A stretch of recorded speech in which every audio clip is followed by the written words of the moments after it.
Legendary trainer Nacho Beristain, he had a whole lot to say about Canelo Alvarez. He says that he is not a great like Julio Cesar Chavez, and he says that he heard that Caleb Plant threw the fight. Before we get into this next video, make sure that you smash on my like button. Make sure that you subscribe to the channel if you haven't already subbed to my channel. And don't forget to catch my live streams every day, Monday through Friday at 11:30 Pacific Time, 12:30 Mountain Time, 1:30 Central, and 2:30 on the East Coast. Hit my like button and check out the next video. What's up with it, y'all? Like I said, make sure that y'all hit my like button. Now, Nacho Beristain had a whole lot to say in a recent interview about Canelo Alvarez. So what I'm going to do for y'all is I'm going to read the article and let you know exactly what he said. And then I'm going to get into it and I'm going to give you my thoughts on what Nacho Beristain had to say about Canelo Alvarez. So the article says, Canelo Alvarez still has a way to go before he can merit a spot on the short list of Mexico's great boxers, according to one educated observer's opinion. Nacho Beristain, the Hall of Fame Mexican trainer, does not believe his countryman Alvarez, the most accomplished fighter to come out of his homeland in this generation, deserves to be regarded with the greats of the past, at least not quite yet. I recognize that he's a great fighter and athlete because he trains very well and his trainer prepares him well. He says, but I don't agree that he is one of the greatest Mexican fighters ever. He also made it clear he was not impressed with the accolades. For Alvarez to truly rise up to the ranks of Mexico's gilded fistic past, Beristain says he must find his way to inflame the passion of his people in the way that Julio Cesar Chavez consistently did in his career. A high bar, no doubt. Unlike Chavez, Beristain admits Alvarez's performances leave him to feel a bit cold. Then he goes on to say, it doesn't matter that he's won the titles, that he's won the money he's making. Beristain said, I recognize he's a great fighter, but there's still a little more he needs to do to be in the hearts of Mexican boxing fans. What's missing is one or two fights of the type that Julio Cesar Chavez had and others. He fights and keeps fighting, but personally for me, as a trainer of many fighters, he doesn't fulfill me. He hasn't fought a fight that's really captured the hearts of the people. He fights and wins millions of dollars, and that's good. It makes me happy to see that he's having success, but he hasn't had the one fight we will all want to see. He hasn't had it. Beristain said he did not watch the Alvarez last fight against Plant, but recalls friends telling him it was not especially compelling and that even some skullduggery may have been afoot.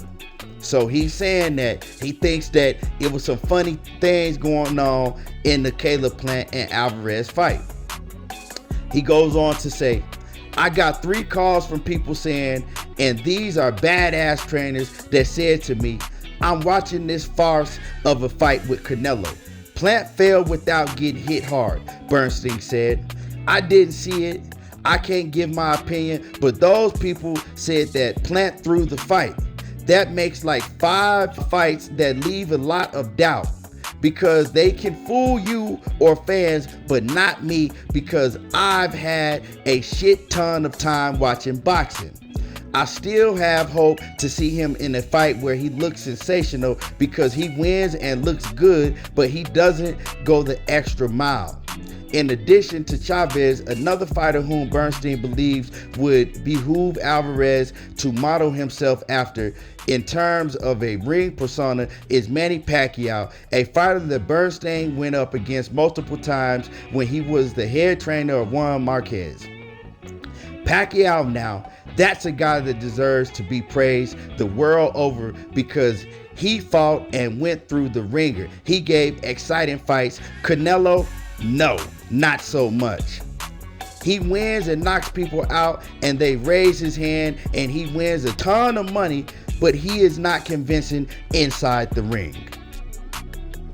So y'all heard what Nacho Beristain had to say about Canelo Alvarez. And it's crazy to hear him say these things, but it doesn't surprise me, because if you go down the line, it's a lot of old school Mexican trainers and Mexican fighters that just refuse to give Canelo Alvarez all of his props. Now, this man is saying that he want to see Canelo Alvarez in basically a knockdown, drag out type of fight. Well, let me tell y'all something. Canelo Alvarez has upped his skills in his game, and he is not the typical Mexican style come forward, no defense type of fighter, right? And you may not never see Canelo Alvarez in just a knockdown, drag out, Mickey Ward, Arturo Gatti type fight like that. He don't fight like that, you know. He's saying that we still need to see a great fight, and I understand what he's saying.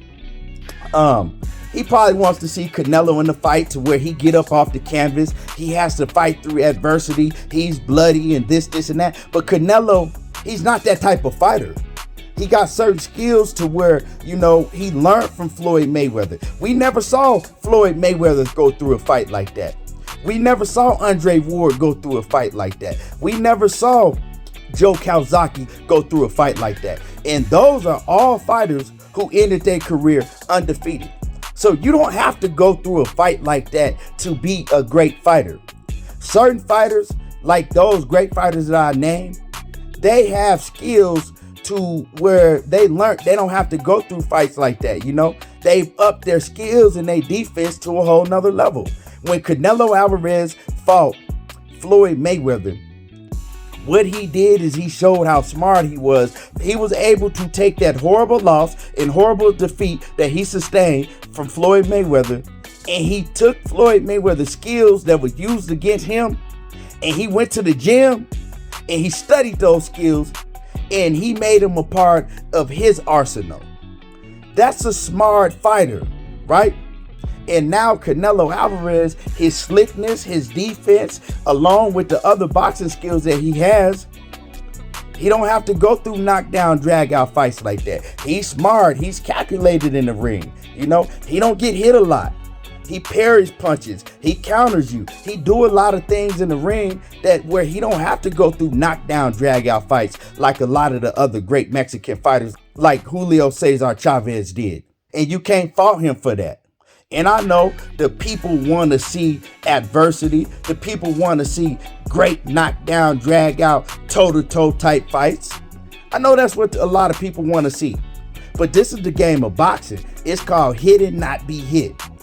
And when you go down the line, you can't say that Canelo Alvarez haven't given you great fights with great opponents. I mean, look at the Triple G fight. People thought that the Triple G fight with Canelo Alvarez was going to be a toe-to-toe slugfest. But Canelo upped his skills to where he didn't have to give you a toe-to-toe slugfest with Triple G. You know, and he was still able to come out the winner in the second fight. You know, the first fight was a draw, but the second fight, you know, he actually walked Triple G down. He took it to Triple G, and Triple G didn't want none of that smoke, right? You know, like I said, I'm not surprised that I hear Nacho Beristain say these things about Canelo Alvarez and say that he's not a great like a Julio Cesar Chavez, because a lot of these old school fighters and old school trainers, they stuck back in the day, right? They stuck in their ways. They find it real hard to give any of these newer school fighters all of their credit, you know? And yeah, I get where they coming from, because back in the day, you had fighters like Julio Cesar Chavez and, you know, the other great Mexican fighters. They pretty much fought everybody. They fought everybody. But boxing is different now. None of these fighters is fighting everybody. Nobody in boxing is fighting everybody. It's always somebody out there that the fans want to see and we don't get. You know what I'm saying? So we can't just put it all on Canelo Alvarez. Now, Canelo has a long ways to go in his career. He still got a whole lot of great things to accomplish in his career. We got to remember Canelo Alvarez is only 31. So he got a long ways to go. Another thing I want to talk about is Nacho Beristain saying that Caleb Plant threw the fight, or people telling him that Caleb Plant threw the fight and you can't fool him. How can you say that you've heard that Caleb Plant threw that fight but you didn't watch the fight? Won't you go back and watch the fight and you'll see people saying that Caleb Plant threw the fight? It's just pure bullshit. You know what I'm saying? Caleb Plant didn't throw that fight. Caleb Plant got beat. He got beat. He got caught with a good shot. And, Canelo Alvarez is a finisher. And he finished Caleb Plant off. That's just what it is. Anybody that's saying that Caleb Plant threw that fight, that shit crazy to me. It don't even make sense. So, he's trying to act like that he didn't watch the fight. But he wants to throw in there that Caleb Plant threw the fight, right? But he heard this from different people telling him, credible sources telling him, man, just keep it real. You watched the fight and you got some hate in your blood and you don't want to keep it real. Man, come on now. You just don't want to come out and say, hey, Caleb Plant threw the fight. I'm saying it because you don't want to get the backlash from the fans and the media if you come out and just flat out say that you feel that Caleb Plant threw the fight, because then people gonna say that you hating on Canelo and you don't want to give him his credit. Come on, man, you got to keep it real about the situation. But anyway, like I said, y'all let me know what y'all think about the things that Nacho Beristain had to say about Canelo Alvarez, about insinuating that Caleb Plant threw the fight, and all of that. Smash my like button, subscribe to the channel if you haven't already subbed to the channel, and I'm gone.